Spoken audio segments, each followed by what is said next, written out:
2017년 새로운 한 해가 시작이 되고 어제가 음력으로 설이었습니다. 이제 완전한 2017년이 됐는데요.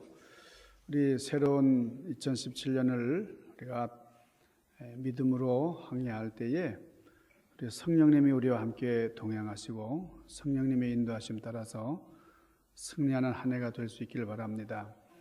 오늘 본문 말씀이 이 로마서에 있는 말씀인데 이 말씀을 어릴 때에 새벽 예배에 갔다가 듣고서 참 은혜를 받은 그런 어린 아이가 커서 이제 부장 판사가 되는 아주 사법고시에 합격을 하고 행정고시 합격을 하고 이제 부장 판사가 되는 그런 영예를 안게 됐는데 이 아이가 장애인입니다. 장애인.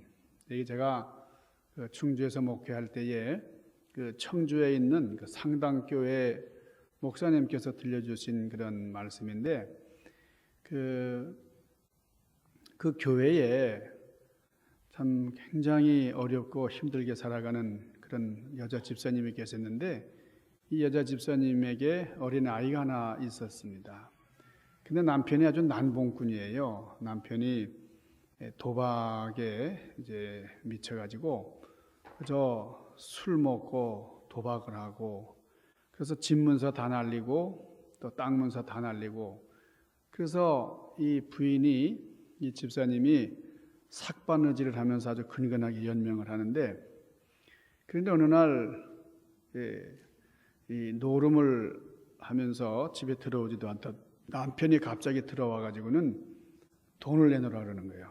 여보 돈 내놔. 그러니까 기가 막히잖아요. 그래서 이 집사님이 지금 돈이 없다고 당신이 얼마 전에 그 마지막 남은 논문서 다 저당 잡히고 다 말아먹었는데 지금 무슨 돈을 달라고 하냐고 이랬더니 이 남편이 화가 나가지고 말이에요. 씩씩거리면서 그냥 이 대청 마루에 자고 있는 이 4살짜리 어린 아들을 집어서 마당으로 내동댕이 쳤습니다. 그래서 이 아이가 척추가 이제 상하고 다리가 부러져 가지고 그래서 이 4살 때부터 장애인으로 이렇게 살았는데 이 아이가 친구들하고 어울리질 못하잖아요. 시골에서는 막 불구자라고 놀리고 따돌리고 그래서 이 아이가 골방에서 계속 책을 읽고 공부만 했는데 이 아이가 수재예요. 수재. 나중에 사법고시, 행정고시 다 패스하고 판사가 됐습니다. 근데 이 아이가 이렇게 그런 고백을 하는 거예요. 판사가 된 다음에 나는 어릴 때 어머니하고 교회 가가지고 성령에 붙들린 그런 사람이 어떤 사람인가를 이제 듣고 어릴 때 말이에요. 그 어린 것이 그 마음에 새기고 성령님 늘 나와 함께 해달라고 자기 인생 마지막 날까지 성령님의 지시 받고 살겠다고 그러면서 살아왔다는 거예요. 여러분 놀랍지 않습니까? 그런데 더 놀라운 거는 이 아이가 판사가 된 다음에 자기가 아버지, 자기를 불구로 만든 그 아버지, 그 폐병 걸려가지고 그냥 힘들게 있는 그 아버지를 얼마나 정성껏 모시는지 한마디 원망하거나 불평하지 않고 그렇게 효성을 다했다. 그래서 우리 교회에 참 귀감이 되는 그런 분이 있다. 그런 그 목사님의 말씀을 들은 적이 있어요. 여러분 성령님이 함께 하시면 우리 마음속에 있는 분노와 화, 우리 인간의 어떤 세속적인 육신의 일을 다 떨치고 영의 일을 생각하면서 승리할 수가 있습니다. 올 한 해 동안 여러분이 성령의 인도하심을 따라서 정말 성숙한 그런 삶을 이루시기 바라고 또 이 시간도 성령님을 굳세게 붙드시는 여러분을 되시기를 바랍니다. 자, 오늘 본문 말씀 5절 말씀을 읽겠습니다. 5절 말씀을 보면 육신을 따르는 자는 육신의 일을 영을 따르는 자는 영의 일을 생각하나니 그랬어요. 자, 육신의 사람은 육신의 일을 생각하고 영의 사람은 영의 일을 생각한다는 거예요. 무슨 얘기입니까? 우리 생각하는 데 따라서 그 사람이 어떤 사람이냐가 결정이 된다는 거예요. 그러니까 우리는 다 생각하는 대로 살아가요. 여러분의 생각이 여러분의 삶을 지배하는 겁니다. 생각 없이 사는 사람은 한 사람도 없습니다. 어떤 사람이 그럽니다. 생각 없이 말하고 생각 없이 결정하고 아무런 생각 없이 나는 행동한다. 그래요. 그렇지만 그렇게 말하는 것 자체가 벌써 이 생각을 하기 때문에 생각했기 때문에 그렇게 하는 거예요. 여러분이 오늘 예배당에 오셨는데 생각 없이 오신 분 있습니까? 아무런 생각 없이 오늘은 주일이니까 나는 교회 가야 된다. 이런 생각을 했기 때문에 여러분 교회 나오신 거예요. 우리 인간은 생각하는 만큼의 세계를 살아가는 겁니다. 내가 무슨 생각을 하느냐, 내가 얼마만큼 생각을 하느냐, 그만큼의 삶을 살아간다는 거예요. 우리 신앙생활을 하는 분들 가운데도 성령님이 내 안에 계신가, 내 안에 안 계신가 확신이 없는 분들이 있어요.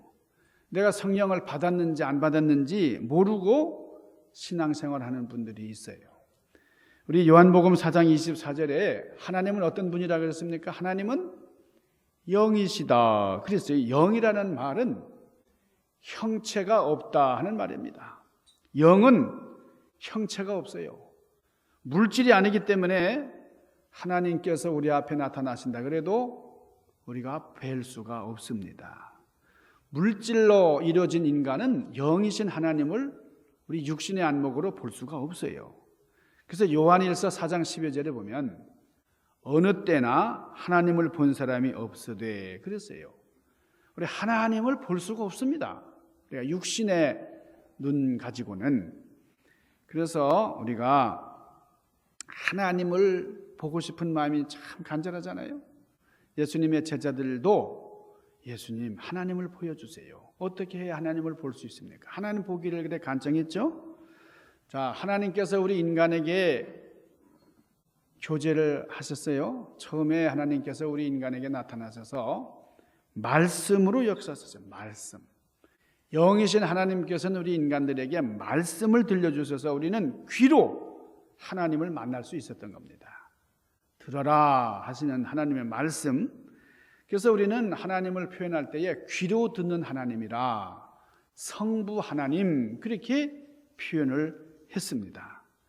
그렇게 이제 들으면서 또 하나님을 느끼면서 이렇게 살아왔는데 이제 하나님께서 보이는 하나님으로 나타나셨어요. 육체로 오셨어요.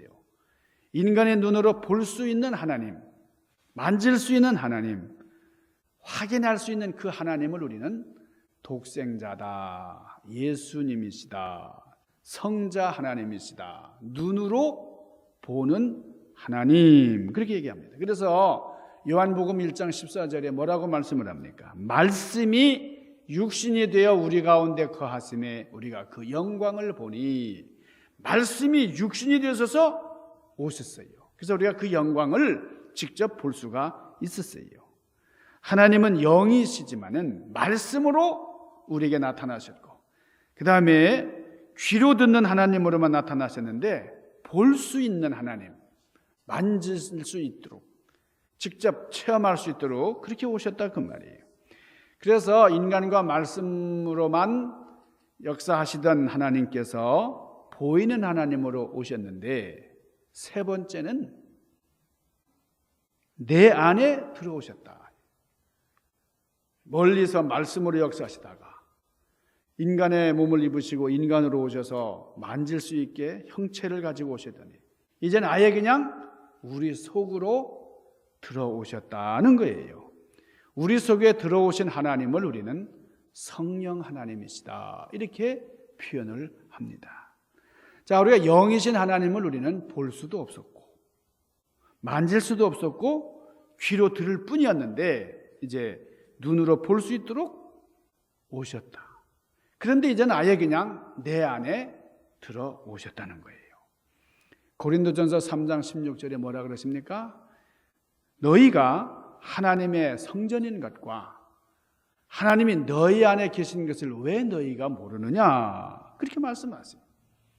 그래서 같은 성령님이시지만은 성령님을 일컬을 때에 푸뉴마 하기온 그렇게 얘기를 했었어요. 바람처럼 이렇게 역사하시는 그런 하나님이시다. 그래 푸뉴마가 숨결이거든요. 푸뉴마 하기온 그랬는데 이 바깥에서 역사하시는 성령님을 말씀하셨는데 같은 성령님이시지만은 우리에게 내주하시는 우리 안에 들어오신 그 성령님을 파라클레토스 그렇게 얘기를 합니다. 자, 우리 이 성령님을 우리는 보혜사다 그렇게 얘기를 하잖아요. 보혜사 성령님. 자, 이 보혜사라는 말, 이거 법정 용어로 이거는 변호사라는 뜻이에요. 변호사, 아주 고급 변호사입니다. 저 한국에 뭐 이 순실 씨가 죽을 줄 알았다고 막 풀 죽이고 막 풀이 죽어서 그런 것 같았는데 갑자기 법정에 들어서면서 그냥 소리 지르고 하는 거 여러분 보셨죠? 야, 그거 왜 그래요? 그 변호사가 굉장히 실력 있는 변호사인가 봐요. 이 변호사가 어떻게 고치렸는지 모르지만은 이 변호사가 있으면 위안이 됩니다. 변호사가 없으면은 참 비참한데 변호사가 있기 때문에 죄인인데도 아주 힘을 받는 거 보세요. 여러분, 성령님께서 우리를 보살피러 오셨다. 우리를 증거하러 오셨다. 변론하러 오셨다는 거예요. 그래서 성령을 받으면은 그 성령님이 우리를 도와주십니다. 어떻게 도와주세요? 예수 잘 믿게 해주세요. 하나님 앞에 영광 돌리도록 그렇게 도움을 주십니다. 자, 보혜사 성령님이 오셔서 궁극적으로 우리에게 무슨 일을 제안하시느냐?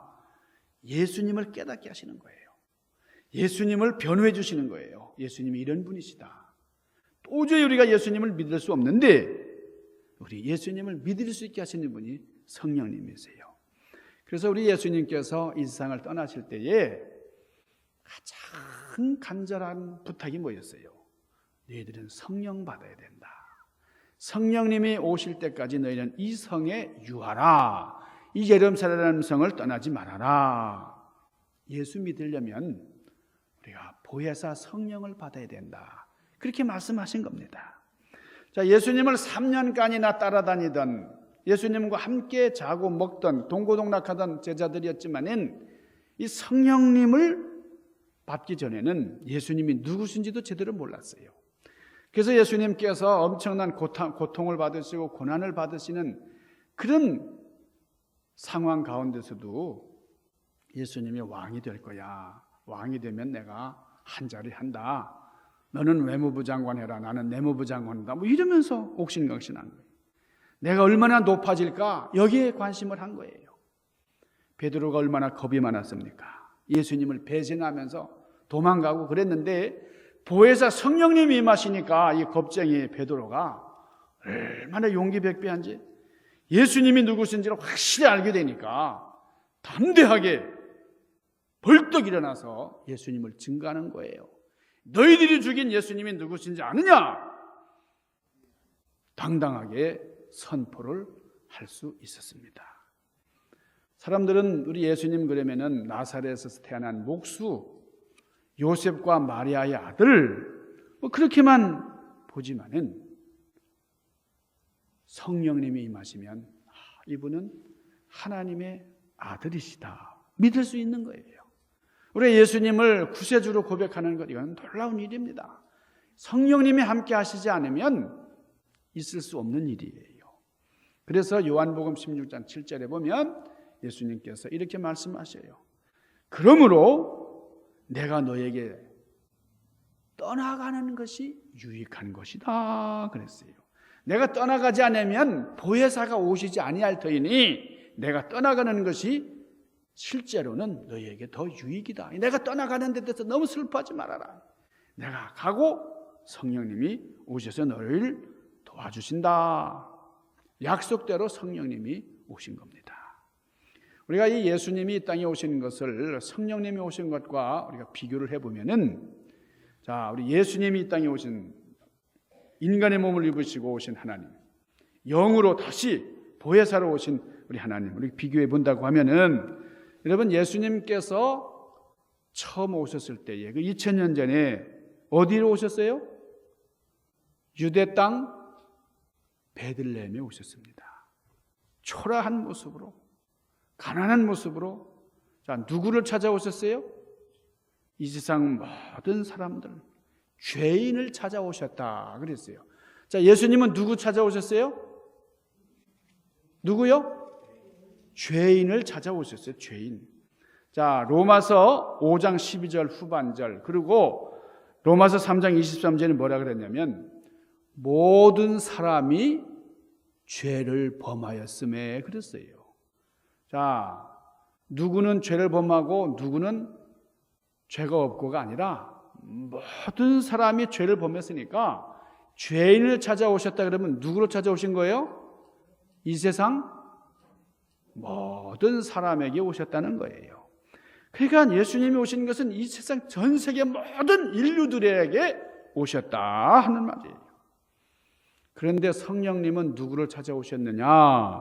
어떤 분을 찾아오셨어요?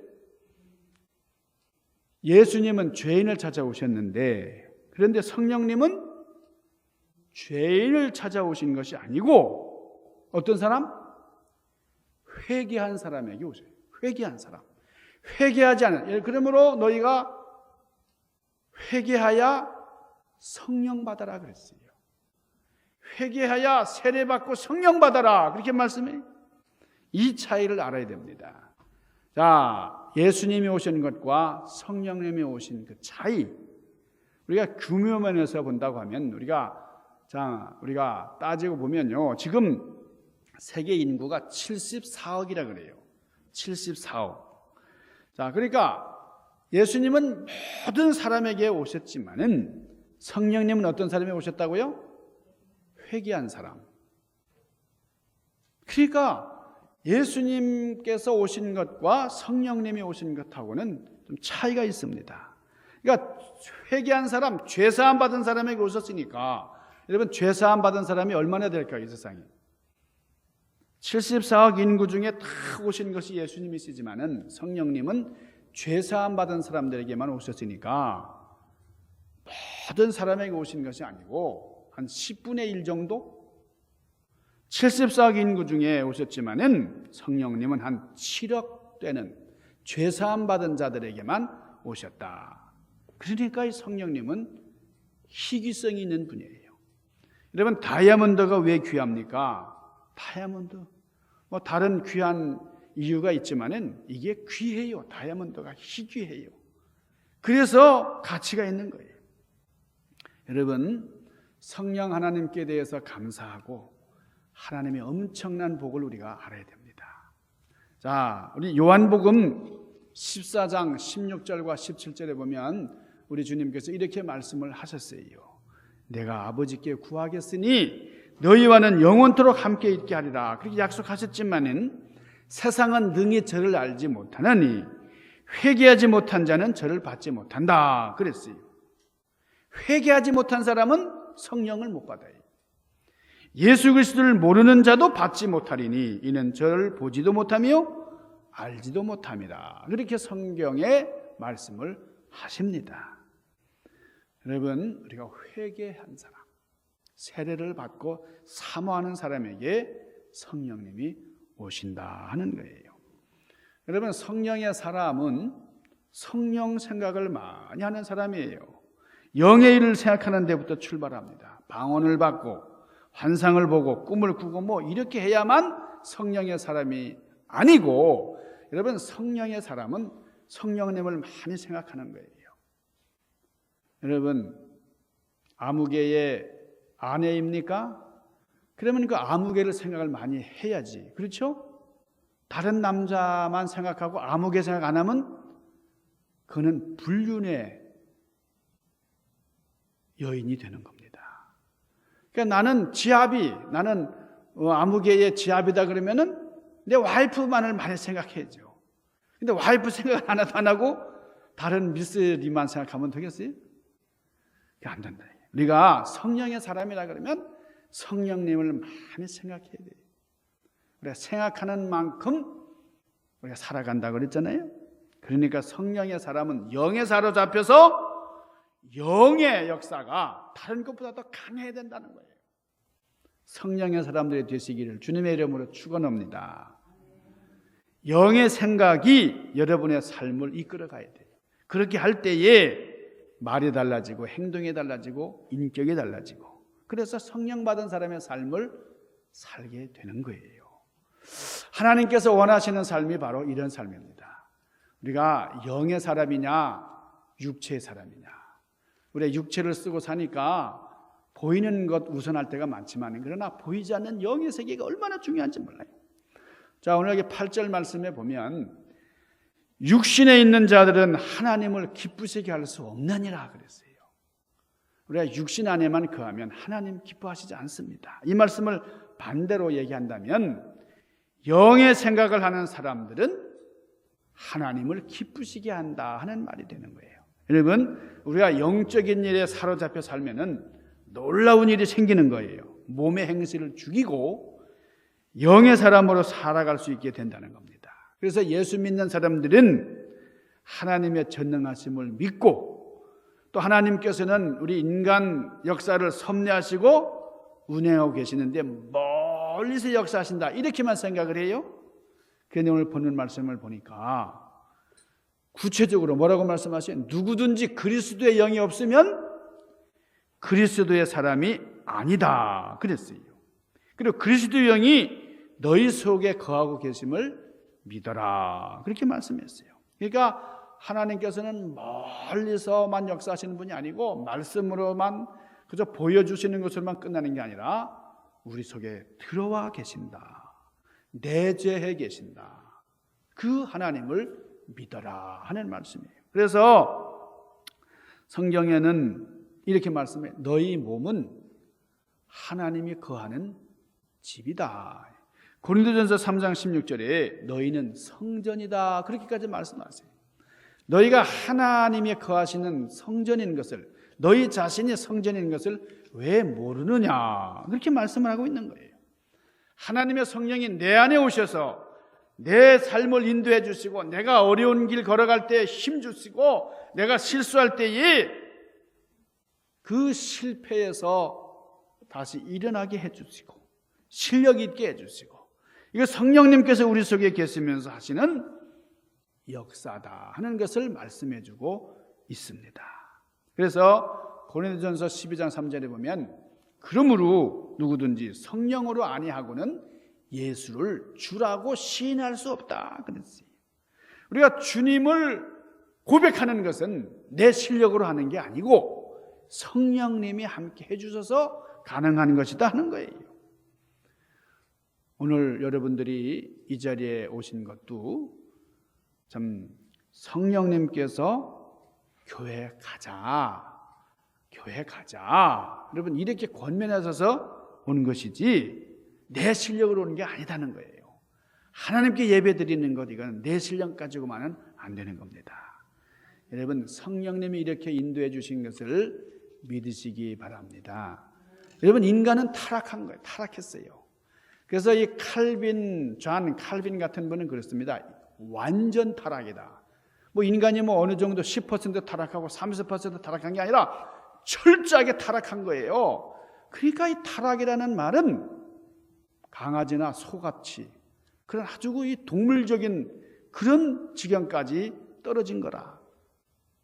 여러분 개나 돼지나 소들은 하나님을 찾을 능력이 없어요. 그 실력이 없는 거예요. 자, 우리 인간도 이렇게 예배 드릴 수 있는 이런 영적인 그런 실력이 없었는데 성령님이 우리 속에 오시니까 찬송하고 싶은 거예요. 말씀을 보고 싶은 거예요. 성령님의 역사다. 우리 주님의 말씀을 하셨어요. 성령으로 아니하고는 누구든지 예수를 주라고 시인할 수 없나니라. 고린도전서 12장 3절 말씀이요.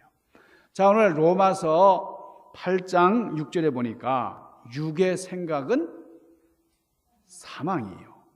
영의 생각은 생명과 평안이니라 그랬어요. 여러분 우리가 생명을 생각하고 평안의 역사를 생각하면 우리는 생명의 길로 평화의 길로 가게 되는 겁니다. 이 성령님과 함께 교제하시고 더불어 함께 살면서 우리의 생활이 점점 성화되어 가는 거예요. 하나님의 영이 내 안에 거하실 때에 비로소 나는 그리스도인이 되는 겁니다. 성령 충만한 여러분들 되시기 바랍니다.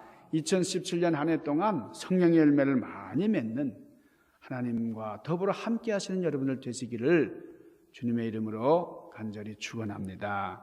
기도하십시다. 신령하신 아버지, 주님께서 우리를 얼마나 사랑하시는지 전 말씀으로만 역사하시는 것 아니고 우리 안에 직접 내주하시면서 우리를 지시하시고 깨닫게 하시고 또 역사해 주십니다. 우리가 실수할 때마다, 우리가 좌절하고 쓰러질 때에 일으켜 세워주시고 강건케 하시는데, 하나님, 우리 인간은 불완전합니다. 우리 불완전한 인간 바라보지 않고 하나님과 하나님의 뜻과 하나님의 나라를 우선사고 절대시하며 하나님 기뻐하시는 역사 이루기 위하여 부단히 노력하는 저희들 되게 하여 주시고 모든 것을 감내하고 극복하며 승리하는 자리에 서게 하여 주시옵소서.